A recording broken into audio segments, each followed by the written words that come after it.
Supreme কোর্টকে আমরা দেখালাম যে আমরা সব স্টেপ নিয়েছি, কিন্তু একটা প্রসেসের মধ্যে আছে। তো যেমন আমরা 11-12-এর ফাইনাল লিস্ট, সিলেক্ট লিস্ট আমরা 7 জানুয়ারিতে বার করতে পারবো, এবং 15 জানুয়ারি থেকে আমাদের কাউন্সিলিং করতে 4 মাস লাগবে।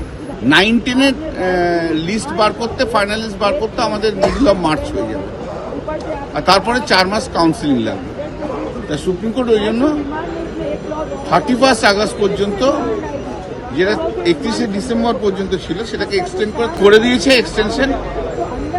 এবং এই 31 ডিসেম্বর পর্যন্ত যারা যারা চাকরিতে ছিল তারা চাকরিটা 31 আগস্ট পর্যন্ত করতে পারে।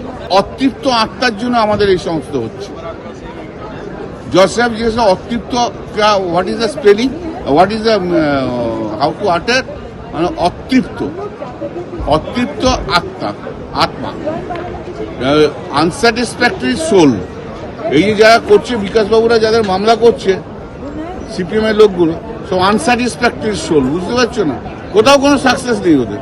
প্রক্রিয়াটা প্রায় 40,000 মধ্যে অ্যাপয়েন্টমেন্ট হবে, তার মধ্যে আনটেন্টেড কত আছে? হার্ডলি 12,000।